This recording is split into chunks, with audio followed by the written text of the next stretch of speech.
Hello दोस्तों। तो नमस्कार, मैं राहुल कुमार आपका स्वागत करता हूं स्टडी विद सिविल एमसीक्यू के ऑनलाइन प्लेटफॉर्म में। आज डे हम लोग का 6 है। डे 5 तक कंप्लीट वीडियो अपलोडेड है। ये डे 6 है, ठीक है, जो कि आपको उसी टाइम जो टाइम बोला गया है, आप लोग जानते हैं कि 8:30 से 9 के बीच में आपको बीटीएससी जेई वाले एक सेशन मिलता है, ज़बरदस्त सेशन। उसको आप लोग अटेंड करना ना भूलें दोस्तों, ठीक है। चलिए एक थोड़ी सी एक दो लाइन के साथ मैंने एक शुरुआत करता हूँ। देखिए क्या है।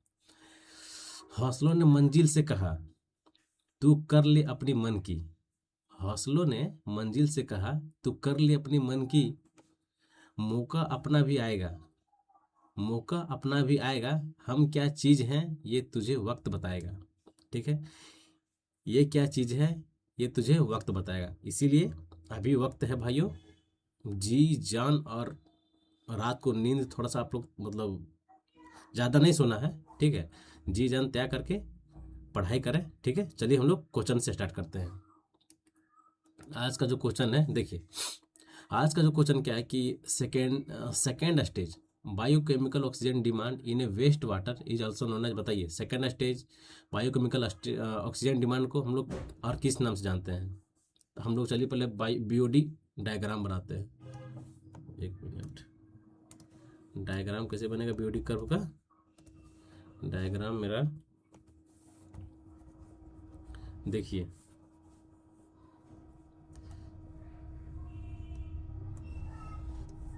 ठीक है, बीओडी कर्व है, ठीक है। आप लोग जानते हैं कि यहाँ से किस टाइप से बनता है, इस टाइप से, और फिर यहाँ से इस टाइप से रहता है, ठीक है। आप लोग तो इसके बारे में अच्छा से जानकारी होगा, ठीक है। इसको हम लोग क्या बोलते हैं, ये आपका फर्स्ट स्टेज है, फर्स्ट स्टेज है, ठीक है। और ये मेरा सेकेंड स्टेज है, सेकेंड स्टेज है। तो जो मेरा फर्स्ट स्टेज है उसको हम लोग क्या बोलते हैं, कार्बोनेसियस, कार्बोनेसियस डिमांड, ठीक है। तो हम लोग लिखते हैं carbonaceous demand, B O, carbonaceous demand. ये मेरा हो गया फर्स्ट स्टेज क्या, कार्बोनेसियस डिमांड। अब मेरा जो सेकेंड स्टेज होता है ये क्या होता है, नाइट्रोजीनियस डिमांड, नाइट्रोजीनियस डिमांड, ठीक है। तो हमको क्या पूछ रहा है कि second stage biochemical oxygen demand in waste water is also known as. Second stage को हम लोग किस नाम से जान, किस नाम से बोल रहे हैं, और नाइट्रोजीनियस डिमांड के नाम से। तो nitrogenous demand is a correct answer, C is a correct answer. अगर पूछे आपको, अगर पूछता कि मेरा first stage biochemical oxygen demand का और क्या नाम से जानते हैं, तो फर्स्ट स्टेज जो है मेरा क्या है, उसको हम लोग क्या बोलते हैं, कार्बोनेसियस डिमांड के नाम से जानते हैं, ठीक है। तो option number C is a correct answer. चलिए हम लोग नेक्स्ट क्वेश्चन की ओर मूव करते हैं। हम्म, बताइए।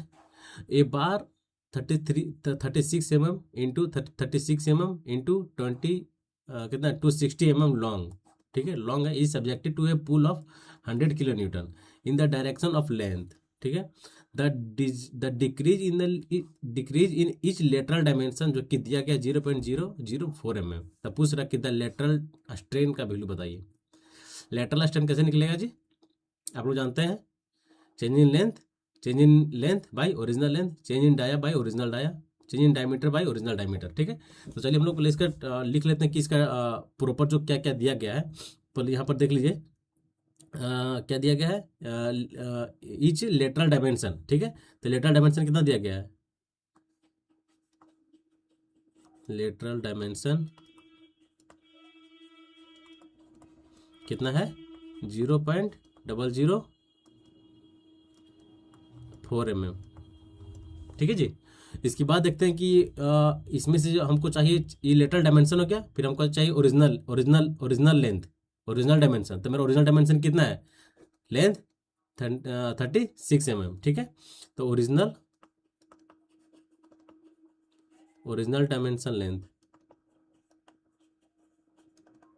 ओरिजिनल डायमेंशन मेरा कितना है, 36 mm, ठीक है। अब हम लोग फार्मूला जो जानते हैं उस फार्मूला में बैठा दीजिए कि लेटरल डायमेंशन इक्वल टू क्या होता है, लेटरल स्ट्रेन इक्वल टू क्या होता है, लेटरल स्ट्रेन इक्वल टू क्या होता है आपका lateral dimension divided by original dimension, ठीक है, जो आप लोग जानते हैं lateral dimension divided by original dimension. तो चलिए हम लोग वैल्यू पुट करते हैं। लेटरल डायमेंशन मेरा कितना है, लेटरल डायमेंशन मेरा 0.004 है, और मेरा जो 36 में मेरा क्या है ओरिजिनल डायमेंशन है, 36 में मेरा ओरिजिनल डायमेंशन है। जब इसको सॉल्व कीजिएगा आप, ठीक है, जब इसको सॉल्व कीजिएगा तो आपका जो वैल्यू आएगा 1 पॉइंट समथिंग आएगा, ठीक है, 1.1 इंटू ये इंटू है, ठीक है, ये इंटू है, स्टार नहीं समझना है, 1 टू ये पावर में -4 -4 -4 -4, ठीक है। तो जिसको आप सॉल्व कीजिएगा कितना आएगा 1.11 इंटू 10 के पावर -4, ठीक है, जो कि ये करेक्ट आंसर है, ठीक है। क्या निकालना था हमको लेटरल स्ट्रेन निकालना था। लेटरल स्ट्रेन इक्वल टू क्या था, change in dimension by original dimension, ठीक है। तो इस फॉर्मूला में बैठा के आप लोग आंसर निकाल सकते हैं, ठीक है। चलिए हम लोग नेक्स्ट क्वेश्चन की ओर मूव करते हैं।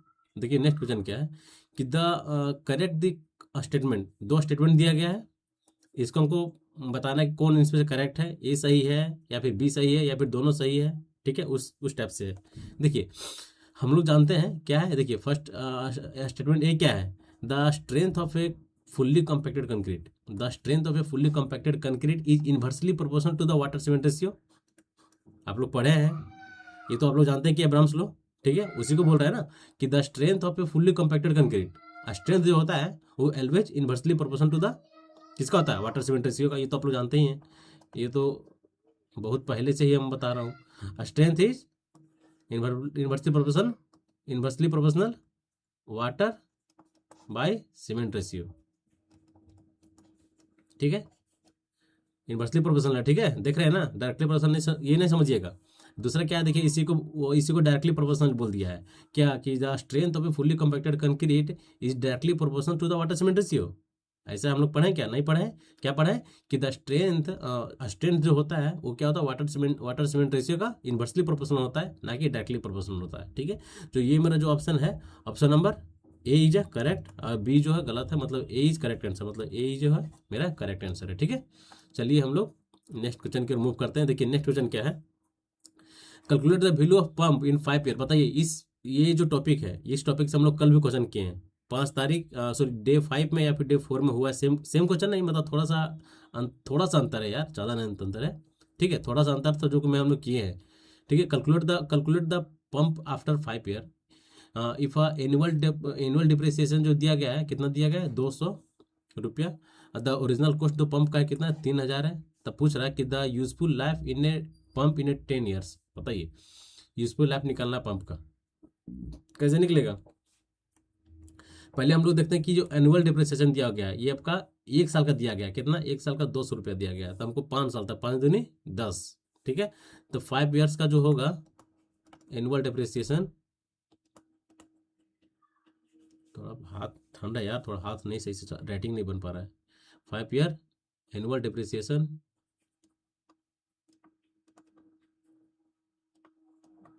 कितना हो जाएगा 5 इंटू 1000 रुपया, ठीक है। टोटल कॉस्ट कितना दिया गया है, टोटल कॉस्ट मेरा है 3000, ठीक है। टोटल कॉस्ट कितना है, टोटल कॉस्ट मेरा कितना है 3000 है। तो हम लोग निकालेंगे, हमको निकालना क्या, calculate the value of pump after 5 year. तो value of pump, value of pump after 5 year कितना हो जाएगा, टोटल कॉस्ट मेरा दिया गया 3000, इसमें से हम लोग 1000 माइनस कर देंगे, कितना आ जाएगा 2000, ठीक है। 2000 is a correct answer, D is a correct answer, ठीक है। ये सब तो इजी जो क्वेश्चन है जी, सबको रुकना नहीं चाहिए, सीधे फुलटॉस से सीधे एकदम बाउंड्री लाइन के बाहर भेजना है। बताइए Rankine formula holes good for, बताइए रैंकाइन फार्मूला जो हम लोग यूज करते हैं क्या वो शॉर्ट कॉलम के लिए, लॉन्ग कॉलम के लिए, या फिर दोनों के लिए, या फिर वीक कॉलम के लिए। तो याद रखिएगा जो आपका शॉर्ट रैंकाइन फार्मूला है ये दोनों के लिए अप्लीकेबल है, ठीक है, शॉर्ट कॉलम के लिए भी है और लॉन्ग कॉलम के लिए भी है। तो option number C is correct answer. Next देखिए क्या है, बताइए इजी क्वेश्चन है ना, डॉग लेग स्टेयर को और किस नाम जानते हैं। ये तो बहुत इजी क्वेश्चन है, इसमें तो टाइम भी नहीं देना है और तुरंत यूं ही सॉल्व करके आगे बढ़ना है। क्या बोलते हैं? Newel of half turn stair. ठीक है, newel of half turn stair, जो option number B is correct answer. ठीक है, चलिए हम लोग नेक्स्ट क्वेश्चन देखते हैं क्या है। बताइए, इजी क्वेश्चन है, ये सब क्वेश्चन को मैं बताऊंगा नहीं, आप लोग को इतना बार प्रैक्टिस में करवा दिया हूँ कि ये सब क्वेश्चन को आप देखते संग आप लोग आंसर लगा दीजिएगा। किसका पूछ रहा है? आयरन का। क्या होगा? 0.3। पूरा पढ़ने की जरूरत नहीं, सीधे देखने की, यहाँ तक पढ़ लिए कि अरे ड्रिंकिंग वाटर में पूछ रहा है, सीधे पकड़ लेना है कि नहीं कंसंट्रेशन लिमिट किसका किसका पूछ रहा है डायरेक्ट आयरन का, तुरंत 0.3 मार के आगे बढ़ जाना है। ठीक है, तो ऑप्शन नंबर 0.3 है राइट आंसर, मतलब सी इज करेक्ट आंसर। ठीक है, इसके बाद तो आपका जो इसका टेबल है, मैं टेबल भी तो लिखाया हूँ। ठीक है, देखिए, during estimation and costing which of this deduction are not made. बताइए इनमें से किन में से जो डिडक्शन जो चार जो दिया गया है एस्टिमेशन कॉस्टिंग का पार्ट है, जो कि पूछ रहा है कि इनमें से डिडक्शन किस में नहीं करते हम लोग?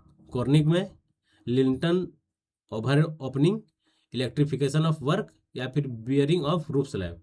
तो आप लोग को अच्छी तरह से पता होगा कि हम लोग जो बियरिंग ऑफ रूफ स्लैब है इसमें हम लोग डिडक्शन नहीं करते हैं, जो कि मेरा option number D is correct answer है। अब हम लोग कुछ जानकारी लेंगे कि जो मेरा ब्रिक वर्क में जो मेरा डिडक्शन होता है, ठीक है, जो मेरा डिडक्शन होता है ब्रिक वर्क में, brick work no deduction, brick work deduction यहाँ लिखते हैं सीधा सीधी, ब्रिक वर्क डिडक्शन। ठीक है, अरे यार थोड़ा हाथ राइटिंग नहीं सही से बन पा रहा है यार।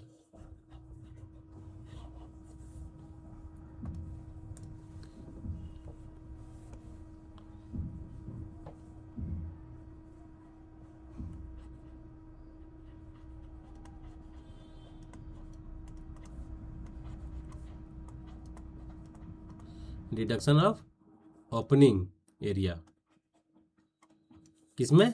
ब्रिक वर्क में, for a brick work, for brick work.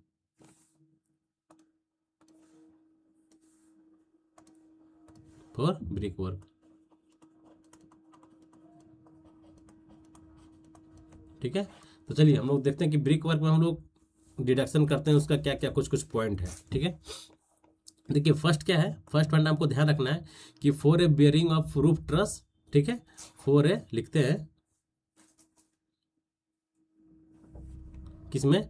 Bearing of roof truss, bearing of roof truss, roof slab, roof slab होगा, bearing of roof slab, roof slab, और एंड बियरिंग ऑफ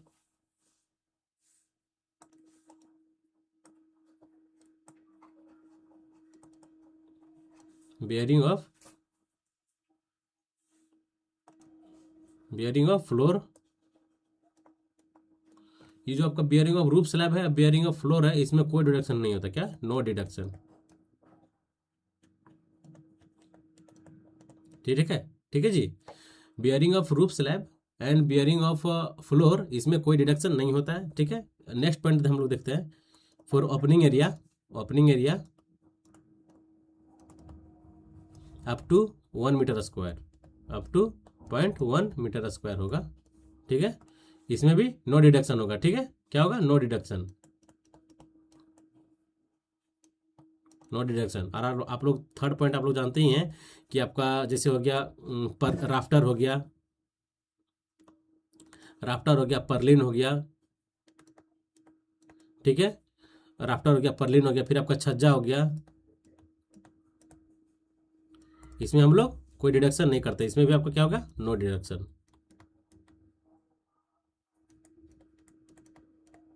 ठीक है जी, समझ में आ गया? ये था मेरा ब्रिक वर्क का डिडक्शन का। ये इसमें से ये जो है इंपॉर्टेंट है, एग्जाम में पूछता है, और ये भी इंपॉर्टेंट है। ठीक है, ये मतलब ये तीनों पॉइंट समझिए कि इंपॉर्टेंट ही है।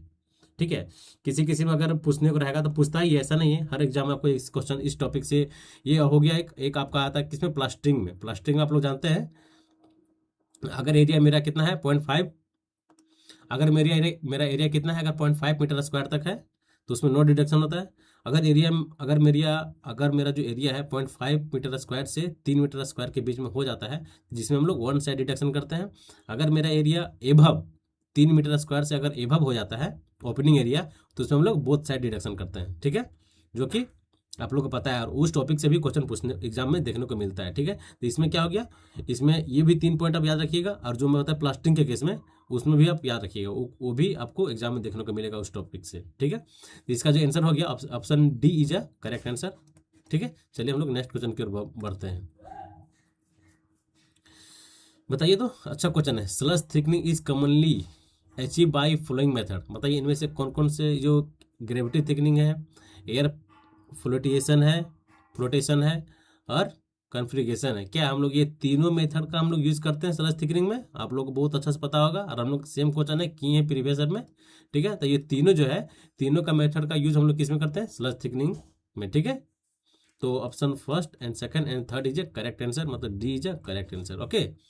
चलिए अब हम लोग फिर नेक्स्ट क्वेश्चन की ओर बढ़ते हैं। देखिए नेक्स्ट क्वेश्चन क्या है, बताइए। ये भी इजी क्वेश्चन है, फुल टॉस बॉल है, सीधे बाहर कीजिए, बाउंड्री लाइन के बाहर। फ्लोर एरिया रेशियो क्या होता है? Total floor area divided by plot area. ये तो लिखने का जरूरत नहीं है, लेकिन तब पर भी इंपॉर्टेंट है। आजकल देख रहे हैं किस टाइप से क्वेश्चन पूछ रहा है। Total floor area divided by plot area. इससे न्यूमेरिकल भी पूछ देगा तो कोई दिक्कत थोड़ी है, फॉर्मूला आपको याद है, बैठाइए तुरंत वैल्यू आ जाएगा, ठीक है। तो option number C is a correct answer, ठीक है। चलिए हम लोग नेक्स्ट क्वेश्चन की ओर मूव करते हैं। बताइए, which of the following offers is not authorize to accept a tender of a amount 2 lakhs।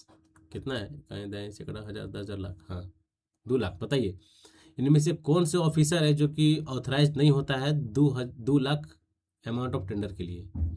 बताइए, executive engineer, superintending engineer, chief engineer, या फिर असिस्टेंट इंजीनियर। इतना छोटा अमाउंट तो असिस्टेंट इंजीनियर का मिलेगा ना भाई, ये सबको तो बहुत है, इसे को बोलने ना है, ये सब तो अपने आप में ये है, ठीक है। तो बोलना नहीं है, जो सबसे कम होता है 2 लाख किसको? असिस्टेंट इंजीनियर का ऑथराइज नहीं होता है, ठीक है। यही बोल रहा है कि नॉट ऑथराइज किसके? असिस्टेंट इंजीनियर का। तो option number A is a correct answer. देखिए अच्छा क्वेश्चन है, ये भी क्वेश्चन हम लोग प्रीवियस ईयर में किए हुए हैं, सेम क्वेश्चन हम लोग प्रीवियस ईयर में सॉल्व किए हुए हैं, बस आपको वही चेक हो रहा है कि आप लोग ऐसे ऐसे क्वेश्चन को मतलब सॉल्व कर पा रहे हैं कि नहीं, ठीक है। पिछला बार में टाइम ज़्यादा लगा था, अभी थोड़ा सा टाइम कम लगेगा, बस इसी टाइप से ना धीरे धीरे आपको टाइम जो क्वेश्चन सॉल्व करने का ये है उसको थोड़ा कम करना है, क्योंकि देखिए कंपटीशन बहुत हाई है इसमें। आप लोग जितना कम टाइम में जितना ज़्यादा सॉल्व कीजिएगा विथ एक्यूरेसी के साथ, सिलेक्शन उसी का होना है, ठीक है। क्या है? Determine the minimum and maximum longitudinal reinforcement for a square column, जो कि 300 × 300 का कॉलम दिया गया है, जिसमें कवर कितना 25 mm का है, ठीक है। तो हमको क्या निकालना है? Minimum and maximum longitudinal reinforcement. बताइए आई एस 456/2000 के अकॉर्डिंग आपका मिनिमम और मैक्सिमम लॉन्गिट्यूडिनल रेनफोर्समेंट कितना होता है, कितना प्रोवाइड हम लोग करते हैं? मिनिमम कितना होता है? 0.8% से ज़्यादा ने प्रोवाइड करना है लॉन्गिट्यूडिनल रेनफोर्समेंट, और मैक्सिमम मिनिमम कितना हो गया? 0.8% और मैक्सिमम 6%, ठीक है। तो चलिए हम लोग लिखते हैं यहाँ पे कि जो मेरा IRC के रिकॉर्डिंग IS 456 के अकॉर्डिंग हम लोग लिखते हैं IS 456, ये तो आप लोग को पता होगा लेकिन तब पर भी IS 456 के अकॉर्डिंग मिनिमम लॉन्गिट्यूडिनल रेनफोर्समेंट जो होता है, minimum longitudinal reinforcement should not be less than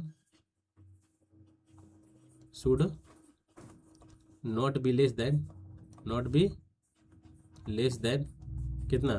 0.8% of a cross sectional area, ठीक है। 0.8% ऑफ क्रॉस सेक्शनल एरिया। और मैक्सिमम कितना होता है? मैक्सिमम जो होता है longitudinal reinforcement 6% of cross sectional area, ठीक है जी। 6%, 8%। तो हमको चलिए वैल्यू बैठाते हैं कि 6% के केस में कितना आता है, 0.8% के केस में, तो 0.8 इंटू मेरा क्रॉस सेक्शनल एरिया कितना है? क्रॉस सेक्शन एरिया कितना है, जो मतलब कॉलम का एरिया कितना है, 3 × 3 9,000, ठीक है। कितना हो गया ये हो गया। जब इसको आप सॉल्व कीजिएगा, इसको जब सॉल्व कीजिएगा तो आपका वैल्यू आ जाएगा 9×8 = 72 720 mm², ठीक है। 720 कहाँ कहाँ है, दो में, इसमें है, इसमें है। फिर मैक्सिमम देखते हैं, मैक्सिमम कितना है मेरा 6%, ठीक है। तो 9,000 का, 9,000 का, सॉरी 6% है, ठीक है। 6% 9,000 का कितना हो गया जी, बताइए। 6% 9,000 का कितना होगा 9×6 = 54, 54 किस में है, ऑप्शन नंबर डी में, ऑप्शन नंबर डी में। तो option number D is correct answer, ठीक है। समझ में आ गया। मैक्सिमम और मिनिमम लॉन्गिट्यूडिनल रेनफोर्समेंट कितना होता है एक कॉलम में। मिनिमम के लिए आपका हो गया 0.8% या मैक्सिमम के लिए 6%, ठीक है। दोनों का केस में दे दिया दे दिया था वैल्यू, उसको हम लोग वैल्यू पुट करके आंसर ला दिए, ठीक है। जो कि option number D is correct answer है, ठीक है। इसे इजी क्वेश्चन है, जितना आपका फॉर्मूला जितना याद रहेगा उतना जल्दी आप इसको बना पाएंगे, ठीक है। बताइए, सेम क्वेश्चन है, मतलब इजी, अच्छा क्वेश्चन है, इजी क्वेश्चन है, फुल टॉस क्वेश्चन है। इसको बताना पड़ेगा क्या जी, कि इसका आंसर आप लोग कमेंट में बताइए, कमेंट्स बॉक्स में इसका आंसर बताइए क्या होगा, ठीक है। कुछ नहीं करना, क्या करना है, formula V² divided by 225R, formula लगाइए V² डिवाइडेड बाई 225R। इस फॉर्मूला में बैठाइए और आंसर बताइए कितना आ रहा है, ठीक है। देखिए नेक्स्ट क्वेश्चन क्या है कि the anchorage value of a hook is assume for a 4 times of a diameter of the bar if the angle of the bend is 4 times कर रहा है। उससे हम लोग कितना बोलते हैं, हम लोग शुरुआत से जानते हैं 4, कितना हो गया 45 डिग्री, 45, 90, 135 और 180, जिसको हम लोग क्या बोलते हैं, हुक बोलते हैं, ठीक है। जो ये यू शेप का होता है, ठीक है। 45 में 4 5 8 डाया, 12 डाया और यहाँ 16 डाया। इसके बारे में तो अच्छा से आपको जानकारी होगा, बहुत बार ये क्वेश्चन हम लोग किए हैं। तो किसके बारे में पूछ रहा था, हुक के, कहाँ गया, हुक के बारे में। तो हुक में कितना हो गया, कितना होता हुक में जी 16। ओ लेकिन यहाँ क्या पूछ रहा है, the value of hook is assume for 4 times of the diameter of bar, ओ 45, कितना 45, 45 में हम लोग 45 से हम लोग ये करते हैं, ठीक है। आप लोग समझ रहे हैं, 45 डिग्री से हम लोग जैसे 45 डिग्री कितना हो गया, 4 गुना हो गया, 4 4 5 हो गया। इसी तरह 4 8 12 16, मतलब 4 का ही मल्टीपल चल रहा है ना। तो वही बोल रहा है कि the anchorage value of hook is assume for 4 times, 4 times तो आप लोग दिया गया, 4 times of the dia of bar if the dia of bend the क्या है, the angle of bend is 45 degree. तो option number C is correct answer, ठीक है। हाँ बताइए, थोड़ा अच्छा क्वेश्चन है, बताइए। The unit weight and viscosity of a percolating fluid are reduced to 80% to 60%, 80% and 60% respectively due to rise in a temperature. Other things be constant, the change in coefficient of probability। बताइए, इस ये आपका अपने ये एक तरह से ये कॉन्सेप्ट भी है, मतलब स्टेटमेंट टाइप में क्वेश्चन भी से पूछता है। और ये अब एक तरह से देखिए, अब इसमें सब उसी टाइप उसी स्टेटमेंट वाले से न्यूमेरिकल भी बना दिया है, ठीक है। न्यूमेरिकल इजी है, बना सकते हैं अगर आपके पास ये कॉन्सेप्ट मालूम हो तो। क्या बोल रहा है, कोफिशिएंट ऑफ प्रोबेबिलिटी क्या होता है, K equal to directly proportional unit weight divided by viscosity होता है ना। ये अपने आप में बोले ना, ये अपने आप में एक स्टेटमेंट वाले क्वेश्चन ऐसा पूछता है, ठीक है। तो चलिए हम लोग देखते हैं क्या बोल रहा है कि the unit weight and viscosity of percolating fluid are reduce, कम हो रहा है, ठीक है। K2/K1 equal to Γ2 μ1 divided by Γ1 and μ2। तो कितना कम हो रहा है, 80 एंड 60, ठीक है। तो थोड़ा सा हम लोग K2/K1 इक्वल टू, मेरा यूनिट वेट कितना कम हो रहा है, यूनिट वेट मेरा 0.8 इंटू Γ2 इंटू μ1 डिवाइडेड बाई आपका ये जो है, ये आपका μ1 रहेगा और यहाँ आपका ये आपका डेंसिटी कितना कम हो रहा है, 0.6 टाइम्स, 0.6 टाइम्स, 0.6 टाइम्स हो रहा है, 0.6 टाइम्स। अब जब हम लोग इसको सॉल्व करेंगे, इसको सॉल्व कीजिएगा, कितना आएगा, इसको सॉल्व कीजिए तो अगर हम लोग 8 से अगर हम लोग 8 मतलब एक रफली 8 से हम लोग 6 से अगर हम लोग 8 में डिवाइड देंगे कितना होगा, एक मरते 6 2 8, ठीक है। यहाँ पॉइंट बैठेगा 0 चौथिया 18 2 0 चौथिया 18 मतलब 1.33 आ रहा है, ठीक है। 1.33 मेरा ये वैल्यू आएगा, ठीक है। मतलब ये मैं इसको और इसको सॉल्व किया, ठीक है, 1.33 आ गया। तो हम देखते हैं K2 बाई K1 जो वैल्यू कितना आया, 1.33 ऑफ 1.33 ऑफ 1.33। अगर इसको इसके ऊपर 1 है तो यहाँ से मेरा K2 क्या निकल जाएगा, K2 हो जाएगा 1.33 K1, ठीक है। तो इसमें से क्या पूछ रहा है, हमको पूछ रहा है कितना परसेंट, कहाँ गया, कितना परसेंट इंक्रीज किया है ना, the unit weight and viscosity of percolating fluid is reduce, जितना कम हुआ है, तो हाउ मेनी चेंज, अर्थात कितना चेंज हुआ है, other thing being change constant, the change in coefficient of probability, कितना कोफिशिएंट चेंज हुआ है, तो हम लोग देख रहे हैं 33% जो है चेंज हुआ है, ठीक है। तो 33% इज ए करेक्ट आंसर, ठीक है, 33% इज ए करेक्ट आंसर। ये फॉर्मूला आप लोग याद रखिएगा और देखिए किस टाइप से सोल्यूशन हुआ, बस इसी टाइप से आपको सोल्यूशन करना है एग्जाम में, ठीक है। अगर आ गया तो ऐसे आने के चांसेस है, क्योंकि ये थोड़ा सा मतलब घुमा के पूछ रहा है ना, तो आने के भी चांसेस है। बताइए नागपुर रोड प्लान क्या, उसका रोड पैटर्न क्या होता है, नागपुर रोड प्लान हो गया, मुंबई रोड प्लान हो गया, लखनऊ रोड प्लान हो गया। बताइए कि उसका जो इसमें पूछ रहा है कि नागपुर रोड प्लान का जो आप लोग पढ़े होंगे, बहुत वो पहला ही चैप्टर में हाईवे का है, बहुत ही इंपॉर्टेंट है, एक ना एक क्वेश्चन आपको देखने को मिल जाएगा। नागपुर रोड प्लान को हम लोग जो डिजाइन किए उसका रोड पैटर्न क्या है, तो इसका ट्रिक क्या बताया था आपको, बताइए, ट्रिक NSG,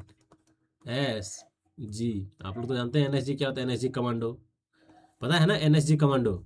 अगर देखिए किन लोग का प्रॉब्लम होता है कि इसमें आपका जैसे इसमें पूछ दिया नागपुर रोड प्लान में क्या पैटर्न होगा, फिर आपका लखनऊ रोड प्लान में क्या होगा है, फिर आपका मुंबई रोड प्लान में क्या हो गया, तो देखिए एक आप याद रख लीजिए, ठीक है, इसको याद रख लीजिए कि आपका N से हो गया आपका नागपुर,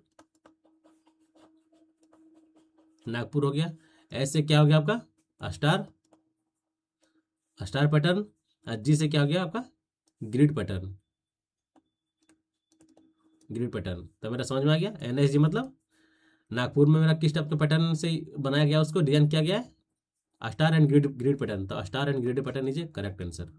तो ये देखिए इसमें आपको एक ऐसा ऐसा छोटा छोटा ट्रिक है जो कि आपको ध्यान रखना पड़ेगा, अगर आपको याद है तो कोई दिक्कत नहीं, बहुत अच्छा है। अगर जिनको थोड़ा सा मतलब कन्फ्यूजन हो रहा है, अब देखिए कन्फ्यूजन होता है वो बहुत बड़ा ब्लंडर है एग्जाम में, लोगों का कन्फ्यूजन होना ही इजी क्वेश्चन को गलत कर देता है, ठीक है। तो उसके लिए ना हो कन्फ्यूजन क्वेश्चन में ना हो, उसके लिए मैं एक छोटा छोटा ट्रिक आपको मैं बताया करूँगा, चाहे किसी भी सब्जेक्ट हो, सारा सब्जेक्ट में ट्रिक फॉलो हो गया है, सारा ट्रिक से आप लोग देख ही रहे हैं।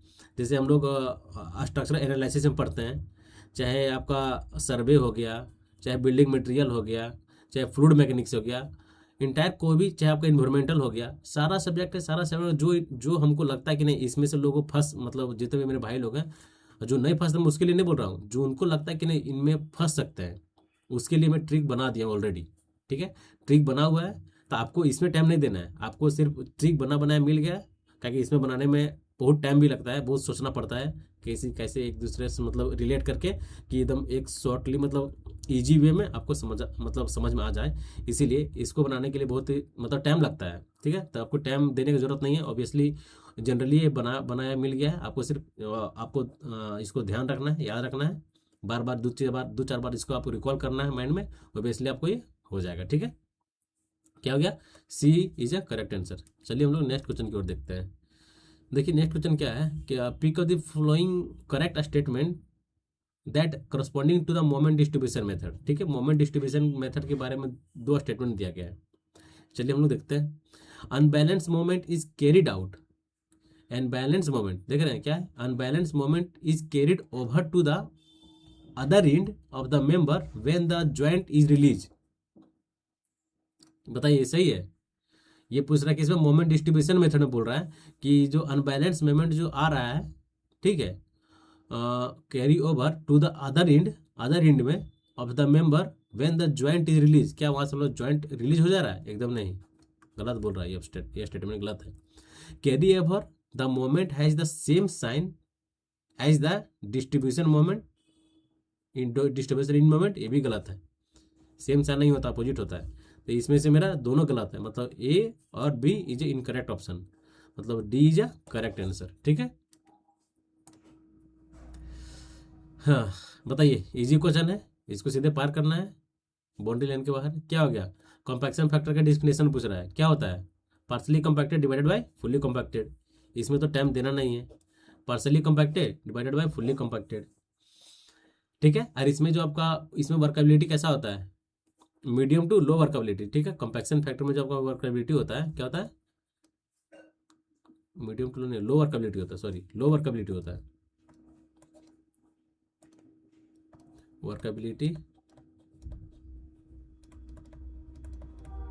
वर्कबिलिटी इसमें लो वर्कबिलिटी होता है, लो वर्कबिलिटी। ठीक है, ध्यान रखिएगा। फार्मूला क्या है? Mass of partially compacted concrete divided by mass off fully compacted concrete, जो कि ऑप्शन नंबर बी जो करेक्ट आंसर है। देखिए नेक्स्ट क्वेश्चन क्या है कि the correct sequence of A canal system. बताइए, ये सब क्वेश्चन इजी है, ये सबको टाइम नहीं देना है, एकदम 1 सेकंड मतलब 5 सेकंड के अंदर इसको लगा जाना है। ठीक है, इस टाइप से अपने आप को तैयार करना है कि एकदम, अगर जो इजी क्वेश्चन है, जो देखिए जो थोड़ा सा कॉन्सेप्चुअल हो वो सबके लिए होगा, जो थोड़ा कॉन्सेप्चुअल हुआ वो सबके लिए होगा, लेकिन जो इजी क्वेश्चन है इसमें टाइम नहीं देना है, 5 सेकंड के अंदर इसको मार के आगे बढ़ जाना है। तभी फिर आप जो रेस्ट क्वेश्चन जो बचेगा, जो आप क्वेश्चन जो छोड़े हुए हैं, उस क्वेश्चन को आप दोबारा मतलब थोड़ा सा मतलब अपना तरीके से सॉल्व करने में उसमें टाइम दीजिएगा, जो कि वो आपका होगा क्वेश्चन। इसमें क्या है? द करेक्ट सीक्वेंस पूछ रहा है, क्या होता है? कैनाल हेडवर्क, मेन कैनाल, इसमें क्या है? कैनाल हेडवर्क, ठीक है। मेजर डिस्ट्रीब्यूटरी गलत है। हेडवर्क मतलब canal headwork, main canal, branch canal, minor distributary, ये भी गलत है। Canal headwork, main canal, branch canal, major distributary, उसके बाद माइनर डिस्ट्रीब्यूटरी होता है। यहाँ क्या बोल रहा है? मेजर, मेजर पहले दे दिया है, होगा नहीं, तो option number C is correct answer. ठीक है भाई, बताइए the variation of rainfall between two section in isohyetal method. अच्छा, आइसोहेटल मेथड जो होता है, ये जो आपका प्रिसिपिटेशन को मेजर करता है, क्या? इक्वल प्रिसिपिटेशन को मेजर करता है। ठीक है, याद रखिएगा। It major for it major it major for equal precipitation, equal precipitation.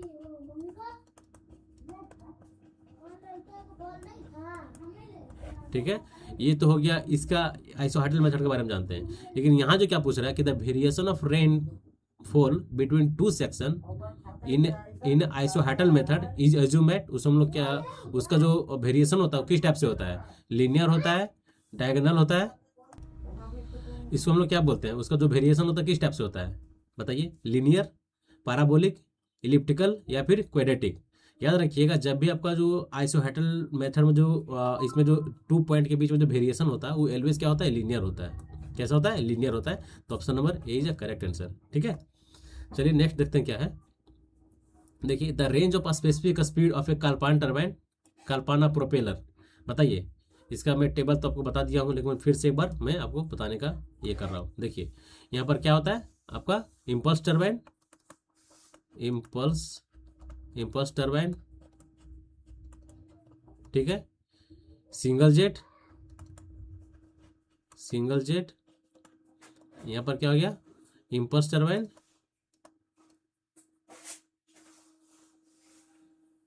और पलटन व्हील होता है, पलटन व्हील, यार एक मिनट, सॉरी पलटन व्हील।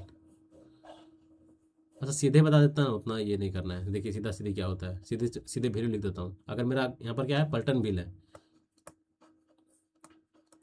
पलटन व्हील। अब मेरा यहाँ पर क्या हो गया? फ्रांसिस टर्बाइन,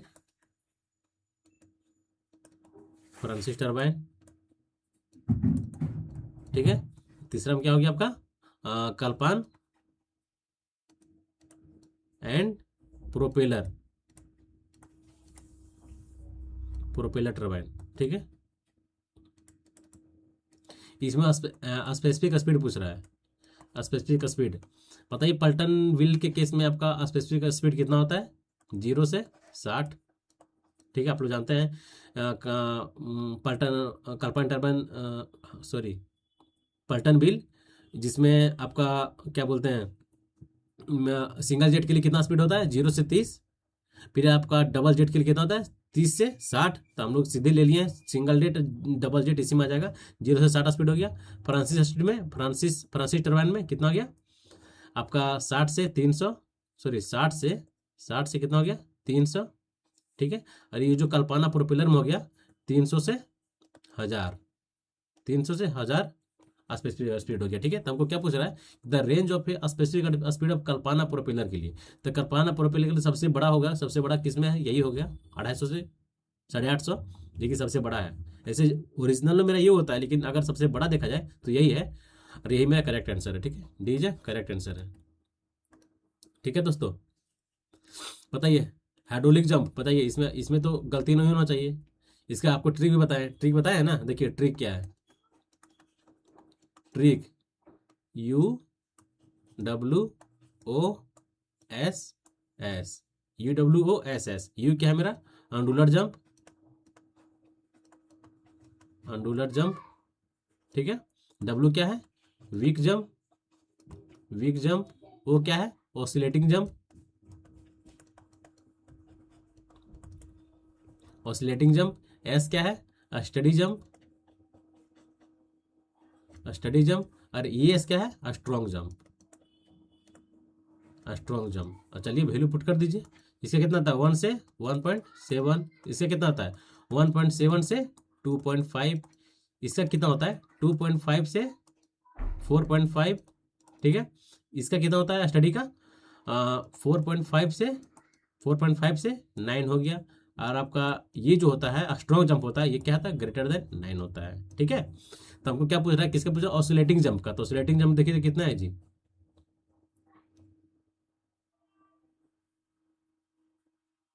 ऑसिलेटिंग जंप कितना है? 2.5 से 4.5, जो option number C is correct answer, ठीक है। Option number C is correct answer. अगर पूछता यहीं पर आपका रहता है जो स्टडी स्ट्रॉन्ग जंप रहता, ठीक है। स्ट्रॉन्ग जंप चाहे स्टडी जंप रहता, क्या रहता? अगर स्ट्रॉन्ग जंप रहता तो उसका कितना रहता? 4.5 से 9 के रहता, ठीक है, ठीक है। तो option number C is correct answer, ठीक है। चलिए हम लोग नेक्स्ट क्वेश्चन की ओर मूव करते हैं। देखिए नेक्स्ट क्या है कि the chemical admixture that permits earlier removal of framework. बताइए कि इनमें से कौन सा एडमिक्सचर जो है कि हम लोग जैसे ही यूज करते हैं, उसको यूज करने के बाद तुरंत उसको हमको क्या करना है कि फ्रेमवर्क को रिमूवल करने के लिए कौन सा एडमिक्सचर हम लोग यूज करते हैं? बताइए इनमें से कौन सा एडमिक्सचर है? रिटार्डर है, एक्सीलरेटर है, सुपर प्लास्टिसाइजर है, या फिर प्लास्टिसाइजर है? तो आप लोग बहुत अच्छा से आप लोग जानकारी आपका होगा कि जो मेरा earlier removal of framework and reduce the curing period is known as accelerator. Accelerator का हम लोग एक्सीलरेटर क्या करता है कि जल्दी भी जो मेरा फ्रेमवर्क है, जो मेरा स्ट्रक्चर है, उसको जल्दी से सेट करता है, जिसके कारण हम वहाँ से जो मेरा फ्रेमवर्क उसमें जो यूज हुआ है, उस फ्रेमवर्क को हम लोग यूज वहाँ से रिमूव करके कहीं और दूसरे जगह हम लोग यूज करें, ठीक है। तो उसके यहाँ पर जो बोल रहा है कि केमिकल एडमिक्सचर कौन सा यूज करते हैं, तो एक्सीलरेटर यूज करते हैं, ठीक है। और ये रिटार्डर क्या होता है? रिटार्डर क्या करता है? ये आपका सेटिंग टाइम को स्लो करता है। इसका और अलग से और दूसरा नाम बताया तो क्या होगा? रिटार्डर में हम लोग कौन सा यूज करते हैं? जिप्सम, ठीक है। तो इसके रिटार्डर को हम लोग और क्या बोलते हैं? इसका और केमिकल थोड़ा सा इसका और नाम बताइए, क्या हो गया? जिप्सम, जिप्सम भी हमको यूज करते हैं। और आपका क्या बोलते हैं जिप्सम के बाद, ठीक है जी। चलिए ये तो आप समझ गए इसका आंसर क्या होगा, ठीक है। इससे और क्वेश्चन क्या बनता है? देखिए ये तो आप अपने आप में रिटार्डर वाला ये अपने आप में एक क्वेश्चन है, इससे भी आपको क्वेश्चन देखने को मिलेगा। एक्सीलरेटर तो क्या इसका आंसर हो ही गया। सुपर प्लास्टिसाइजर का इसका कुछ केमिकल नाम बताइए तो आप। सुपर प्लास्टिसाइजर का केमिकल नाम क्या हो गया? सल्फोनेटेड। एक आपका क्या क्या होता है? सुपर सल्फोनेटेड होता है। और क्या होता है बताइए?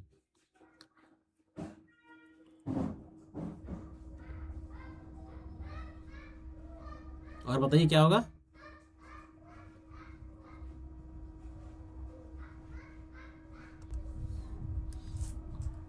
चलिए नेक्स्ट क्वेश्चन देखते हैं क्या है, बताइए। Consider the flowing situation in a flow mass curve, consider the flowing situation in a flow mass curve study when the demand line drop from a ridge in a mass curve does not intersect the mass curve again, this means that, क्या बोल रहे हैं यहाँ पर, देखिए पढ़िए ध्यान से थोड़ा सा क्वेश्चन को। Situation in a flow mass curve study when the demand line drop from a ridge line in the mass curve does not intersect is known as demand cannot be met or cannot be met by inflow in the reservoir will be not a refill। ठीक है, reservoir जो है इसका जो demand है कभी meet नहीं करेगा इनफ्लो में। ठीक है, डिमांड लाइन है कभी मीट नहीं करेगा किसमें, इनफ्लो में उस इनफ्लो में the reservoir will not refill. ठीक है, रिजर्वायर विल नॉट रिफिल, जो option number B is correct answer है।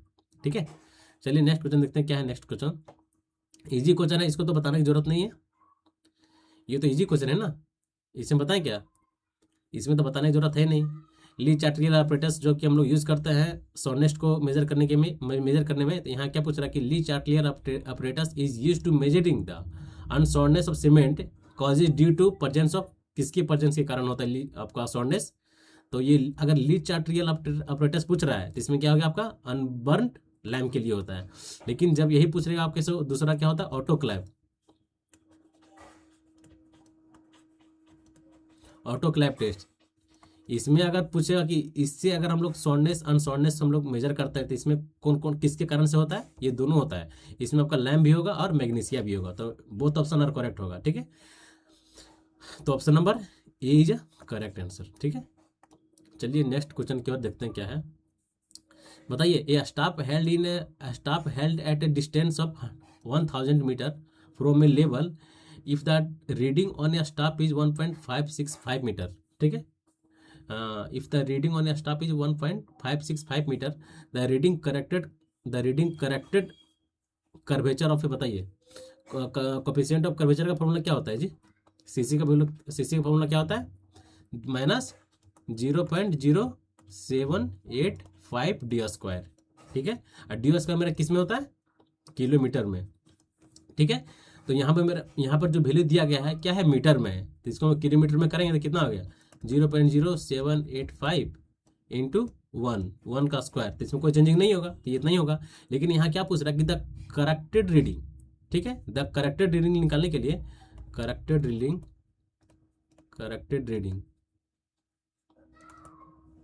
For curvature, corrected reading for curvature को निकालने के लिए हमको माइनस करना पड़ेगा स्टाफ रीडिंग के वैल्यू से। तो स्टाफ रीडिंग का वैल्यू कितना है 1.565 माइनस 0.0785। जब इसको माइनस अब कीजिएगा तो जो यहाँ से जो माइनस होगा वो आपका करेक्ट आंसर होगा, जो यहाँ से वैल्यू आएगा। देखिए तो कितना आ गया, अगर हम यहाँ से अगर माइनस करें 785, अगर यहाँ एक जीरो रहा कितना हो गया 555। देखिए तो माइनस कीजिए कितना होगा,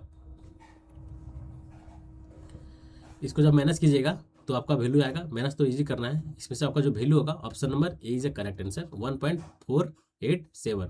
ठीक है, अप्रॉक्स में आएगा तो उसको सीधे ये मान लेना है। ठीक है, क्योंकि वैल्यू बहुत क्लोज 1.4 तक ठीक है, इसके बाद यहाँ से चेंज हो रहा है, मतलब यही सीधे आप दो ऑप्शन देखिएगा ना, इसमें आपका आंसर आ जाएगा। ठीक है, तो option number A is a correct answer. ठीक है, चलिए नेक्स्ट क्वेश्चन देखते हैं क्या है। देखिए नेक्स्ट क्वेश्चन है कि are light weight structure efficient composite, however the timber outer surface as a protective coating that must be maintained। Timber का आउटर सरफेस है, उसको प्रोटेक्टिव करने के लिए इनमें से उसको मेंटेन करने के लिए इनमें से कौन सा लाइट वेट स्ट्रक्चर का कंपोजिट स्ट्रक्चर का हम लोग यूज करते हैं, बताइए। Fibre enforce concrete, sorry fibre enforce plastic, एकदम नहीं। स्ट्रक्चरल इंसुलेटेड पैनल्स, ठीक है देखते हैं। फाइबर एनफोर्स कंक्रीट, ये भी नहीं होगा। ब्रिक डेक कंपोजिट ये भी नहीं होगा। ये देखिए एक क्वेश्चन ऐसा है कि इसमें आप ऑप्शन एलिमिनेशन से भी लगा सकते हैं, लेकिन थोड़ा सा नॉलेज होना जरूरी है। ठीक है, लोग क्या करेंगे, मार देंगे फाइबर रेनफोर्स कंक्रीट, चाहे फाइबर रेनफोर्स प्लास्टिक मार देंगे।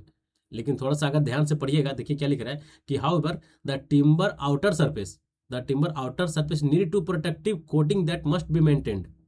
ठीक है, आउटर सरफेस को मेंटेन करने के लिए हमको कौन सा कंपोजिट मटेरियल, कंपोजिट स्ट्रक्चर का यूज करना पड़ेगा। तो याद रखिएगा, स्ट्रक्चरल इंसुलेटिंग पैनल जो होता है वो टिम्बर की आउटर सरफेस में हम लोग प्रोटेक्टिंग यूज करते हैं फॉर ए मेंटेन। ठीक है, मेंटेन के लिए। ठीक है, तो option number B is correct answer. हाँ बताइए, in CPM network critical path denotes that, critical path क्या डिनोट करता है? क्रिटिकल पाथ एक आपको हम कल भी इसमें एक और क्वेश्चन बताए थे, डमी एक्टिविटी।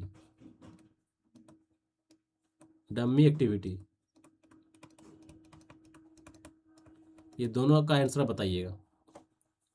इन एक CPM network critical path denotes the path where maximum resource are use, path where minimum resource are use, path having zero delay, एकदम सही है। ठीक है, पाथ हैविंग जीरो डिले। और जो मेरा डमी एक्टिविटी होता है इसमें डू नॉट टाइम रिक्वायर्ड, इसमें जो कोई टाइम का रिक्वायर्ड नहीं होता डमी एक्टिविटी में। ठीक है, do not time required, time delay या टाइम रिक्वायर्ड। ठीक है, क्योंकि कल हम लोग ऐसा क्वेश्चन किए थे डमी एक्टिविटी का। ठीक है, तो option number C is correct answer. ठीक है, चलिए नेक्स्ट क्वेश्चन की ओर हम लोग मूव करते हैं। The item of work which very difficult to measuring और access during its exhibition in technically termed as, उसे हम लोग क्या बोलते हैं बताइए?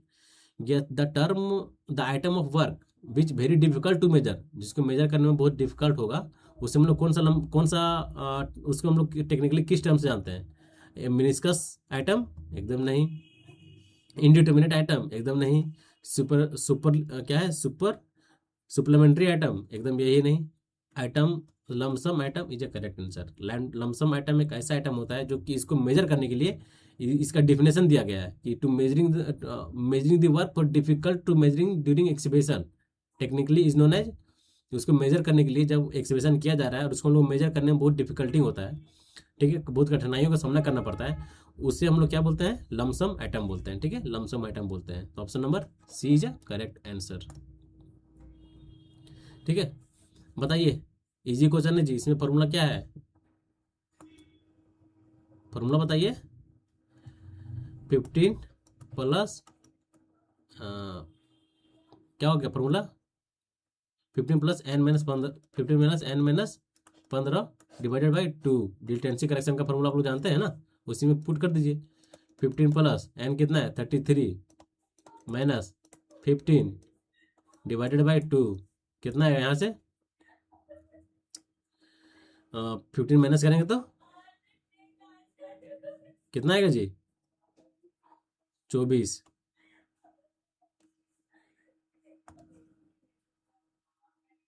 इसको माइनस कीजिए, कितना आएगा? 13 से, 13 में से अगर 13 यहाँ से 13 में से 5 गया, 9 5 13, कितना? 18 डिवाइड 2 9, 9 में जब 15 जोड़ेंगे तो 15 9 24 is correct answer. C is correct answer. बताइए, in case of a RCC footing the minimum cover, बताइए फुटिंग के केस में आपका मिनिमम कवर कितना होता है? बताइए, फुटिंग के केस में आपका मिनिमम कवर कितना होता है? आप लोग तो ये तो इजी क्वेश्चन है, इसमें तो गलती होने का चांसेस नहीं है, गलती भी नहीं कीजिएगा। ठीक है, इसी तरह हम लोग जानते हैं कि इसमें मेरा स्लैब हो गया। ठीक है, स्लैब में क्या थिकनेस होता है? बीम हो गया, इसमें क्या होता है? फिर आपका मेरा कॉलम हो गया, इसमें मेरा क्या थिकनेस होता है बताइए? अगर मेरा स्लैब है, ठीक है, स्लैब में कितना थिकनेस होता है? 20 mm।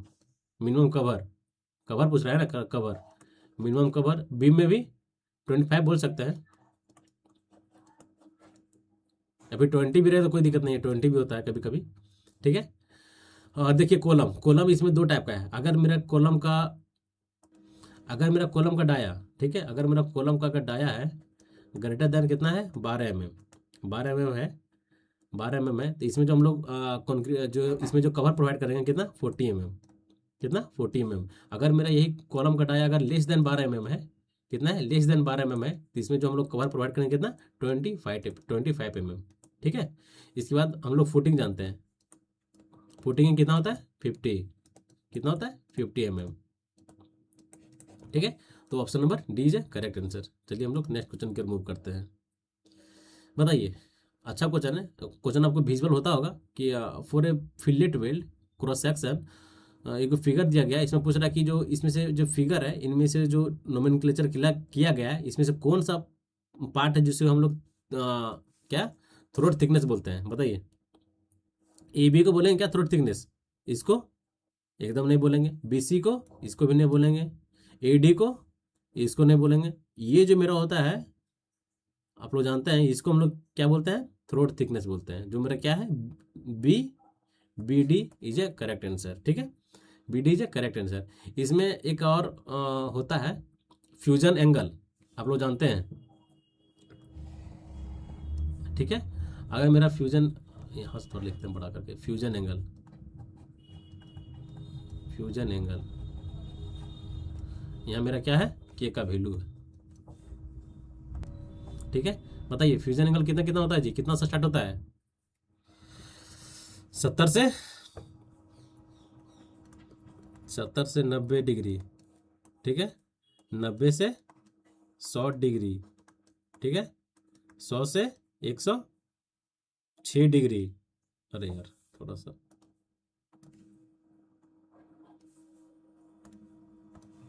कितना 100 से 106 डिग्री, फिर आपका 106 से 113 डिग्री और 113 से 120 डिग्री।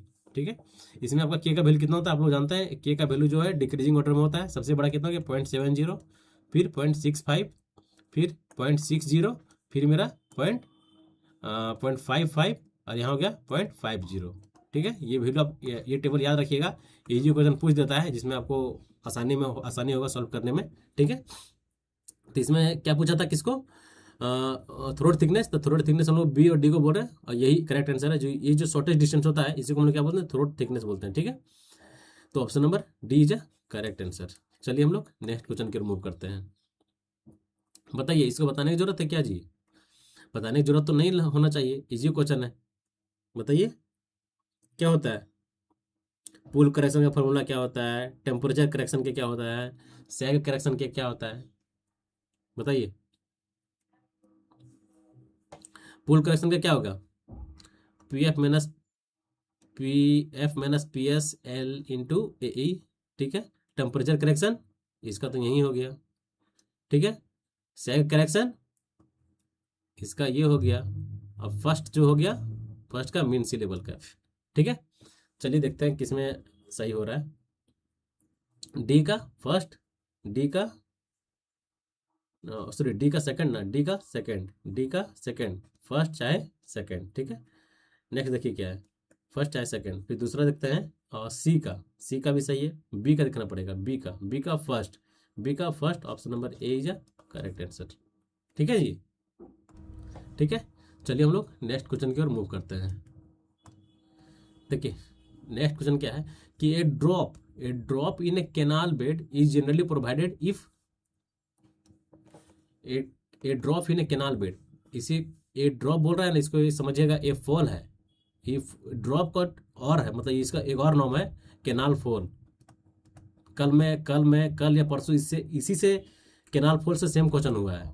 ठीक है, और ये दोनों सेम है, एक कैनाल ड्रॉप बोल देगा, कैनाल ड्रॉप सॉरी थोड़ा सा ये कर देता हूँ, इसमें कंफ्यूज नहीं होना है। ठीक है, कि अगर बोल देगा कि a drop in a canal bed, तो इसको आप ये भी समझ सकते हैं कि a drop in sorry a canal fall बोल सकते हैं, दोनों सेम है, दोनों का मीनिंग सेम है। ठीक है, दोनों का मीनिंग सेम है। तो इसमें क्या पूछ रहा है कि a drop in a canal bed is generally provided if. बताइए, कैनाल में जो हम लोग आप लोग देखे होंगे कैनाल में जो हम लोग ड्रॉप प्रोवाइड करते हैं, ठीक है ड्रॉप प्रोवाइड करते हैं, उसमें बोल रहा है कि कैनाल में जो हम लोग ड्रॉप कैनाल में जो हम लोग बेड प्रोवाइड कर रहे हैं वो जनरली प्रोवाइडेड होता है इफ वो जो होता है मेरा जो कैनाल बेड एक होता है कैनाल बेड, एक आपका क्या होता है ग्रोन स्लोप, ठीक है। तो मेरा जो केनाल का जो ग्रोन स्लोप है वो एलवेज ज़्यादा होगा as compare to canal drop slope, canal canal fall में या फिर केनाल ड्रॉप में, ठीक है। देखिए क्या बोल रहे हैं समझिए, मेरा क्या है ग्रोन स्लोप है, ठीक है, natural grown slope, natural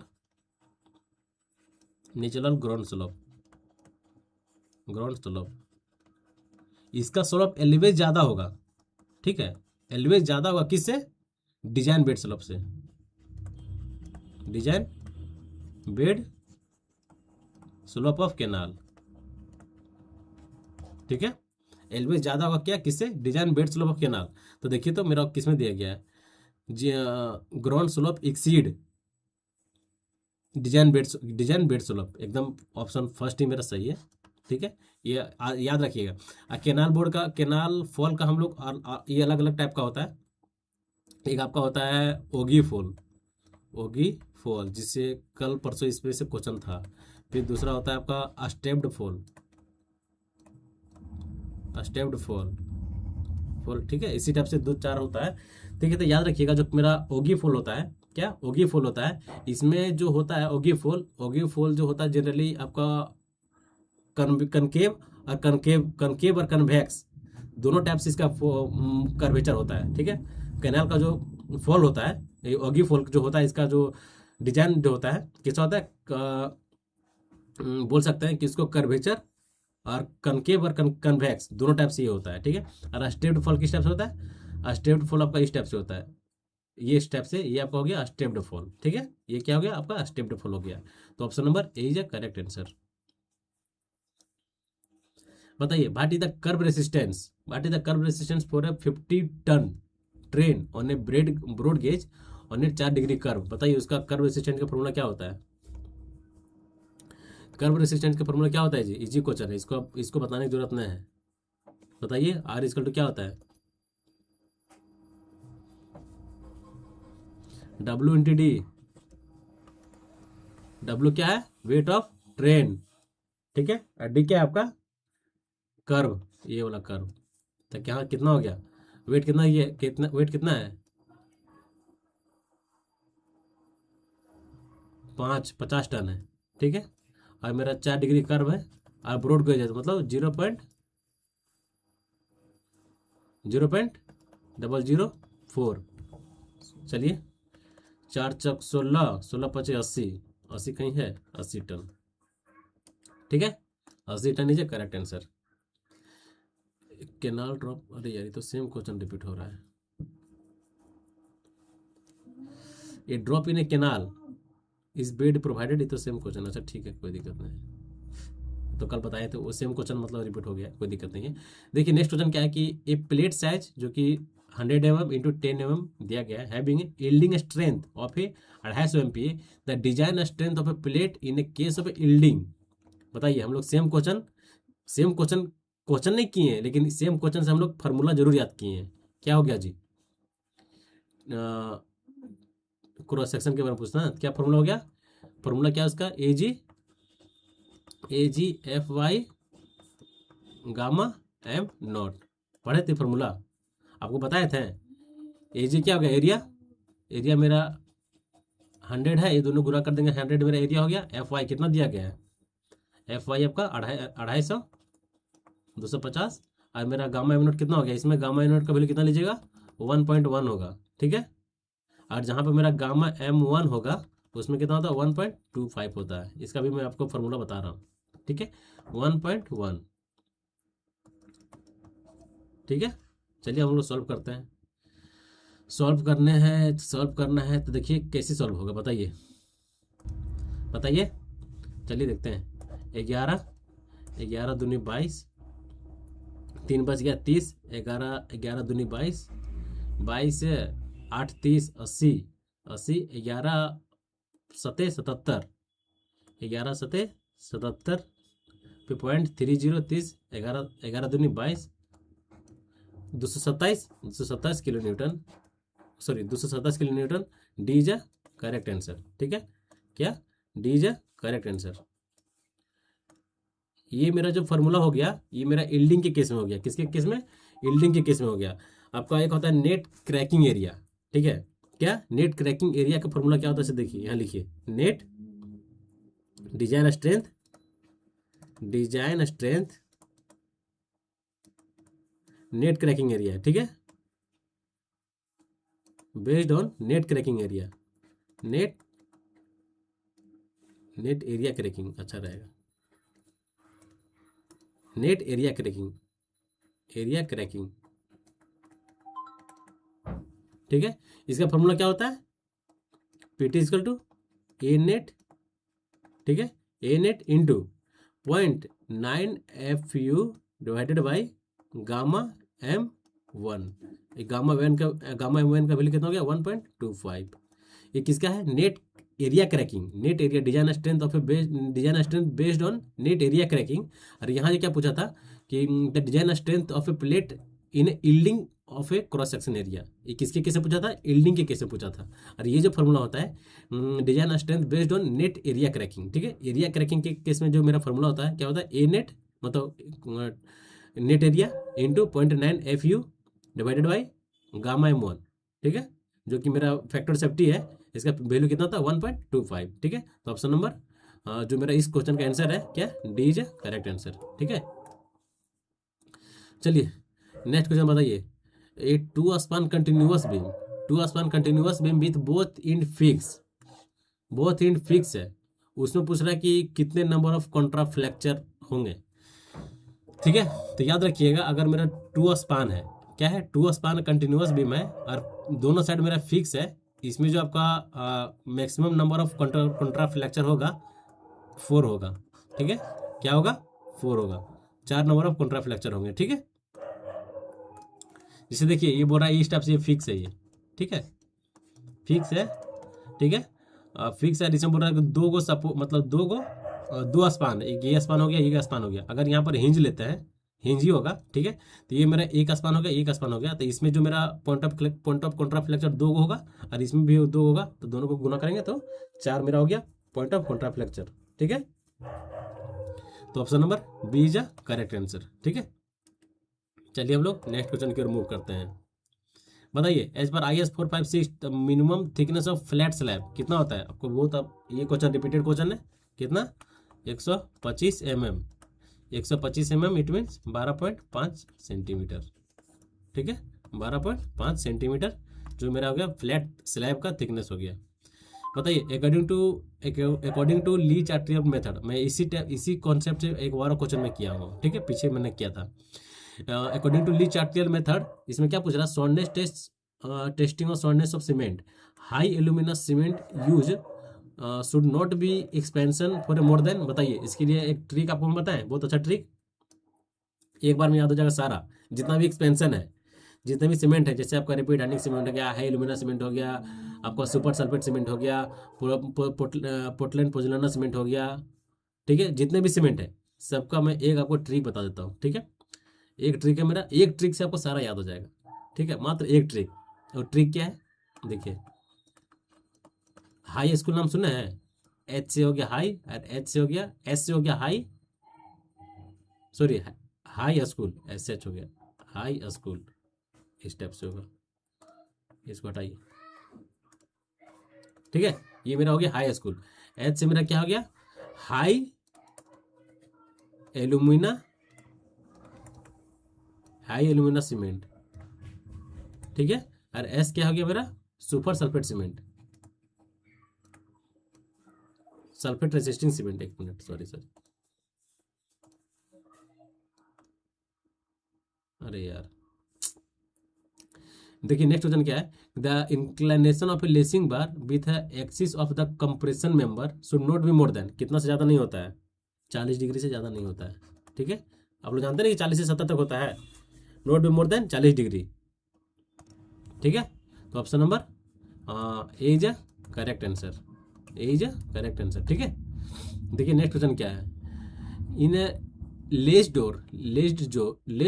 door the battens are secured by horizontal support is known as, उसे हम लोग क्या बोलते हैं, the battens are secured by horizontal support is known as, उसे क्या बोलते हैं, एलवेज लेज बोलते हैं, लेड्स, लेड्स। ये आप लोग देखे होंगे कोई आपका डोर है, इस टाइप से डोर रहता है, ठीक है। एक मैं रफली बना देता हूँ आइडिया के तौर पर, ये कुछ आइडिया हो जाए। एक डोर है, ठीक है। इसमें एक यहाँ पर होता है, मतलब पट्टा टाइप में होता है, ठीक है। और यहाँ से एक पट्टा इस टाइप से आता है, आप लोग देखे होंगे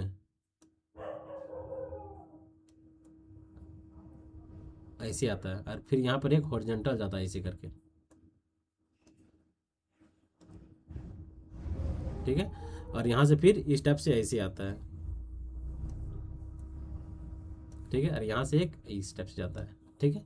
तो ये जो बोल रहा है कि ये क्या बोल रहा है, द लेज डोर, ये आपका लेज डोर है, कैसा है, लेज्ड डोर है, इसी को हम लोग लेज डोर बोलते हैं, ठीक है। The battens are secured by horizontal, ये जो हॉरिजॉन्टल है इसको आप लोग क्या बोल रहे हैं, ये अब हॉरिजॉन्टल है, ये हॉरिजॉन्टल है, ये हॉरिजॉन्टल है, इसको हम लोग क्या बोलते हैं, लेज बोलते हैं, लेज, ठीक है, लेज बोलते हैं, याद रखिएगा। ये क्या हो गया आपका बैटन्स, क्या हो गया बैटन्स, ये बटन्स हो गया, ये बटन्स हो गया, ठीक है। तो option number C is a correct answer, ठीक है दोस्तों। देखिए, the diameter of tie, the diameter of tie in a column should be, बताइए। ये तो इजी क्वेश्चन है, इसमें तो बताने की जरूरत है ही नहीं, आप लोग तो तुरंत मार दीजिएगा। कितना से कम नहीं होना चाहिए, बताइए बताइए जी। द डायमीटर ऑफ टाई जो कितना होता है कॉलम में, मोर देन 6 mm और more than 1/4 times of main diameter. More than 6 mm होता है और 1/4 times of main diameter, longitudinal diameter, longitudinal bar, ठीक है। तो option number D is correct answer. चलिए हम लोग अब नेक्स्ट क्वेश्चन की ओर मूव करते हैं, ठीक है। देखिए नेक्स्ट क्वेश्चन क्या है कि वो फॉर ए सीवर लाइन जिसका डायमीटर कितना है, 50 सेंटीमीटर दिया गया है। आप लोग अच्छा से आप लोग पता है कि क्या बोलते हैं डाई ऑफ सीवर क्या होता है, आप बहुत अच्छा से मैं इसको बताया हूँ। 0.3 369 12 15 ग्रेटर देन 15, ठीक है। ये सब पॉइंट में है, ठीक है, सेंटीमीटर में है, ठीक है, सारा सेंटीमीटर में। ये क्या है, डाई ऑफ सीवर है। यहाँ क्या पूछ रहा है, स्पेसिंग पूछ रहा है, ठीक है। स्पेसिंग कितना होगा, स्पेसिंग ऑफ मैन होल। तो हम आपको बताए थे कि डाया अगर 3.3 सेंटीमीटर है तो इसका कितना होता है, 45 75 90, 45 75 90 120 240 360, 45 75 90 120 240 360, ठीक है। देखिए 45 मीटर, 45 75 90 120 240 360 मीटर, ये हो गया मेरा spacing of die of sewer. अगर 0.3 mm का बोलेगा, सॉरी 0.3 सेंटीमीटर अगर डाया बोलेगा, डाया ऑफ होल कितना है, अगर 0.3 सेंटीमीटर है तो उसमें जो स्पेसिंग कितना होगा 45 मीटर। 0.6 मीटर बोलेगा 75 मीटर। 0.9 सेंटीमीटर बोलेगा तो 90 मीटर। इसमें क्या पूछ रहा है कि 50 सेंटीमीटर, ठीक है। 50 सेंटीमीटर इसमें किस में आएगा, इसमें आएगा, ठीक है। इसी से कम ना है, इसी से कम है, लेकिन इसमें वैल्यू देखिए 75 मीटर होना चाहिए, लेकिन यहाँ 75 मीटर सबसे करीब किसका है, तो हम लोग यही मारेंगे अप्रोक्सीमेट। अगर क्वेश्चन दिया गया है तो अप्रोक्सीमेट आपको आंसर भी मारना पड़ेगा, ठीक है। यहाँ देखिए लिख दिया है अप्रोक्सीमेटली, ठीक है, approximately. It means option number B is correct answer. ये टेबल आप याद रखें, इस टेबल से क्वेश्चन एनी हाउ पूछता ही पूछता है, इंपॉर्टेंट टेबल है। बताइए IS 456 के according lacing bar reverse shear is equal to 2.5 times of axial, 2.5% of axial load, axial load, ठीक है, कितना 2.5 times of % of axial load, ठीक है, समझ में आ गया। ये था सी, ऑप्शन नंबर सी है करेक्ट आंसर। चलिए हम लोग नेक्स्ट क्वेश्चन की मूव करते हैं। देखिए इजी क्वेश्चन है, अच्छा क्वेश्चन है। बताइए in bodies rule transverse adjustment it is assume that the error in linear measurement, ठीक है, किसमें बोल रहा है, इधर हमको निकालना है किसमें, लीनियर मेजरमेंट में। तो आप लोग जानते हैं इन ए केस ऑफ बॉडीज रूल में क्या, इसमें दो केस होता है। एक होता है आपका लीनियर मेजरमेंट के केस में एरर निकालने का, और एक होता है आपका एंगुलर मेजरमेंट में। तो याद रखिएगा इन लीनियर मेजरमेंट क्या होता है, लीनियर मेजरमेंट तो यहाँ दिया गया है हम आपको बताते हैं एंगुलर मेजरमेंट में, ठीक है। Error in angular measurement, angular measurement, error in angular measurement is directly proportional, inversely proportional to the 1/√L, ठीक है। और यही क्वेश्चन आप कर रहा था कैसे लीनियर मेजरमेंट, लीनियर मेजरमेंट रहता, लीनियर मेजरमेंट रहता, ये क्या होगा, ये होगा डायरेक्टली प्रोपोर्शनल √L, ठीक है। Directly proportional √L, linear measurement और डायरेक्टली प्रोपोर्शनल होता है √L, लेकिन यही आपका एंगुलर मेजरमेंट होगा, इसमें क्या हो गया, इनवर्सली प्रोपोर्शनल √L हो जाएगा, ठीक है। इनवर्सली प्रोपोर्शनल √L, लेकिन यहाँ क्या पूछा गया है कि the bodies rule of A transverse adjustment, it is assumed that the error in a linear measurement, it means proportional to the √L, ठीक है, proportional to the √L। Option number A is a correct answer, ठीक है। चलिए हम लोग next question की ओर move करते हैं। देखिए नेक्स्ट क्वेश्चन क्या है कि विच of the following method is use for a design of A water distribution system. बताइए, इजी क्वेश्चन है। वाटर डिस्ट्रीब्यूशन सिस्टम के लिए हम इनमें से कौन सा मेथड को डिजाइन करते हैं, कौन सा मेथड को हम लोग यूज करते हैं। मेनिंग फार्मूला, एकदम नहीं। डेड सी बीच इक्वेशन, एकदम नहीं। हार्डी क्रॉस मेथड, ठीक है। हार्डी क्रॉस मेथड का यूज हम लोग जनरली किस में करते हैं, आपका डिजाइन ऑफ वाटर डिस्ट्रीब्यूशन जो होता है, आप लोग पढ़े होंगे कि जो मेथड ऑफ वाटर डिस्ट्रीब्यूशन अलग अलग टाइप का है, उसमें हम लोग कौन सा मेथड का यूज करते हैं, मेरा हार्डी क्रॉस मेथड, ठीक है, जो option number C is correct method, ठीक है। तो आज का क्वेश्चन यही इंपॉर्टेंट था, क्योंकि आप लोग क्वेश्चन भी देख रहे हैं, बहुत ही जबरदस्त लेवल का था, ठीक है। अच्छे क्वेश्चन भी थे, कुछ प्रीवियस सेशन से भी कुछ क्वेश्चन उठाया गया था, ठीक है। मतलब देखिए सब सारा सेट एक दूसरे से रिलेट रहता है, ठीक है। जब आप आज का सेट देख रहे हैं और कल का नहीं देखे हैं, तो आपको कल का सेट आपको देखना बहुत कंपलसरी है। कंपलसरी इस सेंस में है कि कुछ क्वेश्चन ऐसे रहते हैं जो कल के, आपको मैं पहले ही बताया कि कल के सेट से कुछ टाइप रहते हैं, मतलब उसी टाइप से उसी कॉन्सेप्ट से रिलेटेड रहते हैं, ठीक है। तो आप लोग से आज तो डे 6 है, आज डे 6 है, आज का वही टाइमिंग है जो टाइमिंग आप लोगों को बताया गया है, 8:30 से 9 के बीच में आपको एक सेट कंप्लीट आपको देखने को मिलेगा, ठीक है। तो देखिए क्या है ना कि आप लोग कंसिस्टेंसी के साथ पढ़ाई करें, ठीक है, लगातार पढ़ाई करें। जो मैं आपको बोल रहा हूँ मैं उस पर कंटिन्यूअस हूँ। अब आप कितना कंटिन्यूअस है वो आप पे डिपेंड कर रहा है। आप लोग अपना कमेंट में राय जरूर दें, ठीक है। कुछ भाइयों का मैसेज था कि सर ये जो क्लास पीडीएफ है, पीडीएफ मिल सकती है क्या, तो आपको मैं बोल देता हूँ कि इस चैनल के माध्यम से, कि इस चैनल के डिस्क्रिप्शन में लिंक दिया गया टेलीग्राम का, ठीक है, लिंक दिया गया टेलीग्राम का, तो वहाँ से आप टेलीग्राम ज्वाइन हो सकते हैं और वहाँ पे आप पीडीएफ को प्रोवाइड कर सकते हैं, ठीक है, अपना पीडीएफ डाउनलोड कर सकते हैं, ठीक है। तो आप वहीं से जाके कर लें, जो कि लिंक जो है चैनल के डिस्क्रिप्शन में दिया गया, ठीक है। और चैनल को लाइक शेयर एंड सब्सक्राइब करना नहीं भूलें दोस्तों। Thank you, love you all.